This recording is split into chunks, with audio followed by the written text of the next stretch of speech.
Hello friends, welcome back to my channel advance English 101। Friends, आज की इस video में 7 नए एडवांस स्ट्रक्चर के साथ हम आपके सामने एक बार फिर से हाजिर हैं। आज का हमारा पहला स्ट्रक्चर है, जब भी बोलना हो किस खुशी में, उसके बाद आप अपने सेंटेंस को बोलते हैं। तो इसके लिए हम लोग इन व्हाट प्लेजर या इन व्हाट हैप्पीनेस का यूज़ करते हैं। उसके बाद अपने कंप्लीट सेंटेंस को हम लोग बोलते हैं। यही है स्ट्रक्चर।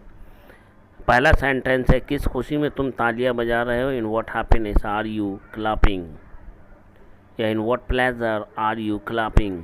किस खुशी में आज तुम्हारे दोस्त रात के खाने पर आने वाले हैं।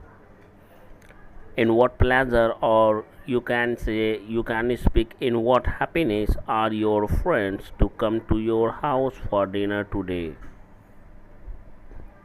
किस खुशी में तुमने उसे अंदर आने दिया। And what happiness did you let her come inside? And what happiness और in what pleasure, आप दोनों में से किसी एक का यूज़ करेंगे। पापा बनने की खुशी में उसके मम्मी पापा ने पूरे मोहल्ले में लोगों को इनवाइट किया है। In the pleasure, or you can speak in the happiness of becoming a father, his parents have invited the people all over मोहल्ला। घर आने की खुशी में घर वालों ने पूरे घर को सजवा दिया। In the pleasure of arriving और coming home, the family members get all the house decorated. Next, जब भी बोलना हो पूरे मोहल्ले में, पूरे गांव में, पूरे समाज में, पूरे देश में चर्चा है या हल्ला है, उसके लिए हम लोग the report goes in at का यूज़ करते हैं और उसके बाद अपनी बात को रखते हैं। गांव-गांव में हल्ला है, इसके लिए हम लोग कहेंगे the report goes in every village. The report goes in every village. Bharat के हर छोटे बड़े शहरों में हल्ला है या भारत के हर छोटे बड़े शहरों में चर्चा है। इस सेंटेंस को इंग्लिश में बोलने के लिए हम लोग कहेंगे the report goes in every big and small cities of India. पूरे भारत में ऐसी चर्चा है कि राहुल गांधी को भारत के अगले प्रधानमंत्री के लिए जनता द्वारा चुने जाने की उम्मीद है। The report goes in all over India that Rahul Gandhi is likely to be elected by the public for the PM of India.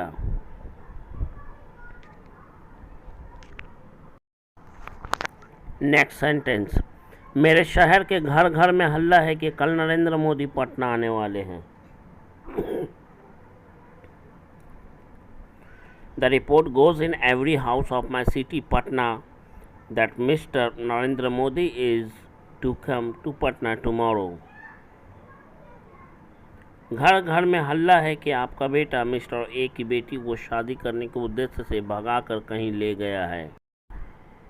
My dear friends, शायद आपको इस बात का अनुमान होगा कि यूट्यूब पर ऐसे सेंटेंसेस आपको प्रैक्टिस के लिए नहीं मिल पाएंगे और ना ही ऐसे स्ट्रक्चर्स। इसलिए प्लीज़ चैनल को सब्सक्राइब करें, लाइक करें, शेयर करें और कमेंट करें। The report goes to every house that your son has eloped mister age daughter in order to get married. पूरे मोहल्ले में हल्ला है कि यह काम तुम्हारे सिवा कोई और नहीं कर सकता। This report goes in all over मोहल्ला that no one can do this work except you.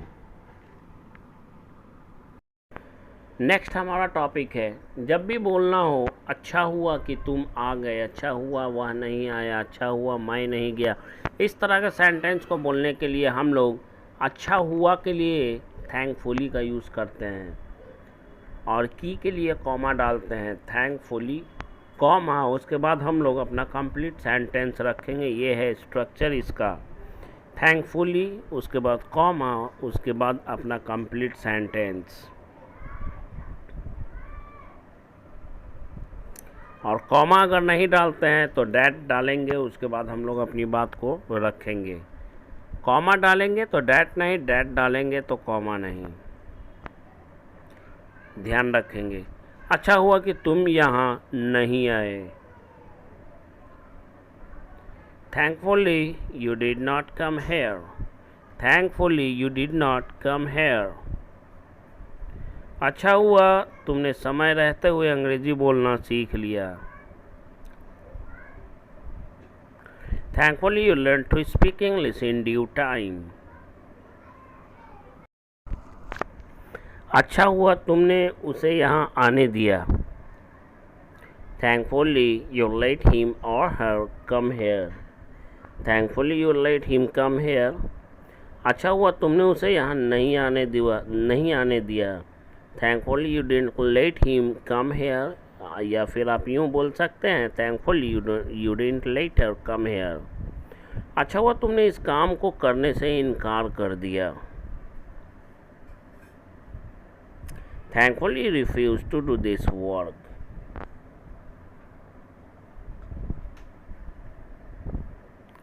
Next है हमारा बहुत बुरा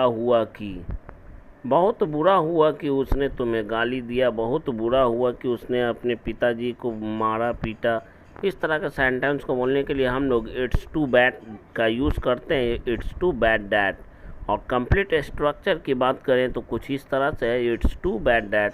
उसके बाद हमारा कंप्लीट सेंटेंस, पहला सेंटेंस इस स्ट्रक्चर के लिए इस प्रकार से है, बहुत बुरा हुआ कि उसे पुलिस ने पकड़ लिया। It's too bad that the police arrested him. बहुत बुरा हुआ कि उसने मुझे इंटरव्यू रूम में जाने से रोक दिया।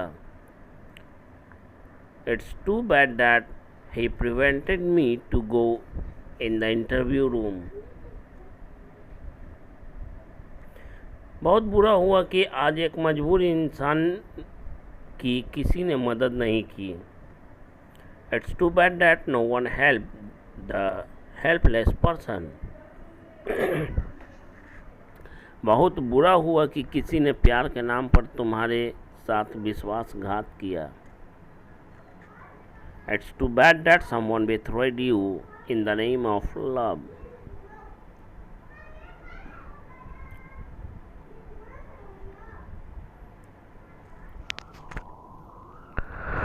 चाहे कुछ भी हो जाए, इसके लिए हम लोग नो मैटर व्हाट हैपेंस का यूज़ करते हैं।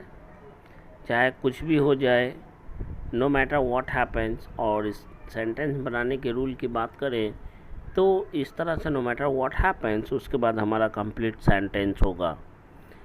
और इसके लिए पहला सेंटेंस है, चाहे कुछ भी हो जाए, मुझे अंग्रेज़ी सीखना है बस। No matter what happens I have to learn English, that's all. इस तरह से बोलना है, no matter what happens I have to learn English, that's all.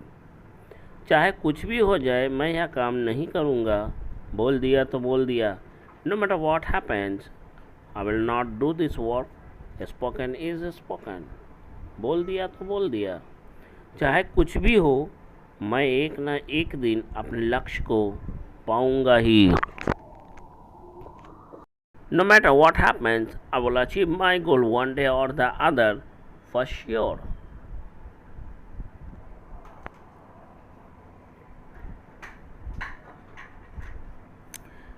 Next है हमारा वो दिन गए या वो दिन चले गए।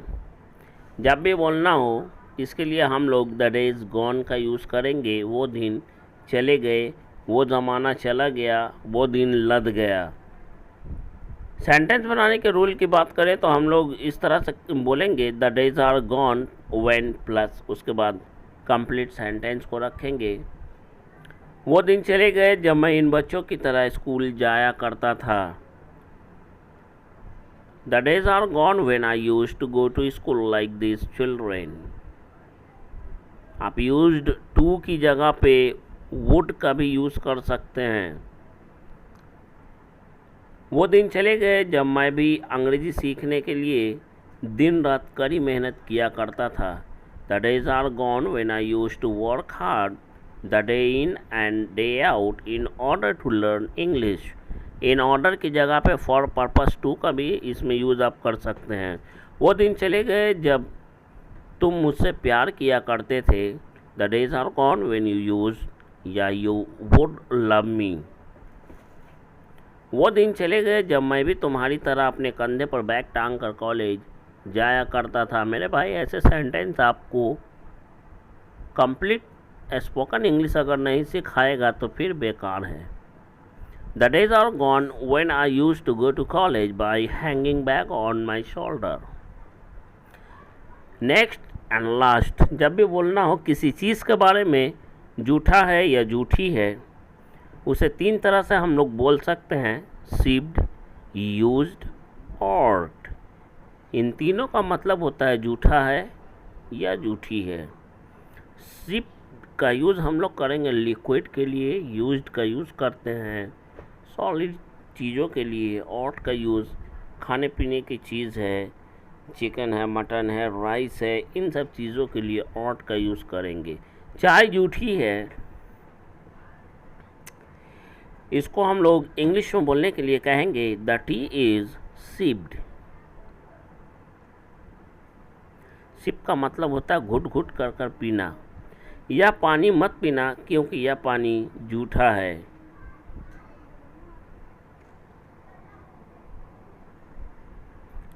Don't drink this water because this water is sipped. इस बॉटल के स्प्राइट को मत पीना क्योंकि यह झूठा है। स्प्राइट की बात की जा रही है। स्प्राइट क्या होता है? लिक्विड है। Don't drink the Sprite of this bottle because it is sipped. Sprite का यह बोतल झूठा है। यह यहाँ पे बॉटल की बात की जा रही है। This Sprite bottle is used bottle, क्योंकि बॉटल ठोस है, सॉलिड चीज़ है। इस गिलास की पानी को मत पीना क्योंकि यह झूठा है। गिलास की नहीं, पानी पीने की बात हो रही है। Don't drink the water of this glass because it is sipped. गिलास झूठा है। The glass is used. The glass is used. सारे बर्तन झूठे हैं। All the utensils are used. यह वाटर बॉटल झूठा है। यह वाटर बॉटल झूठा है। This water bottle is used. यह खाना झूठा है। This food is odd. This food is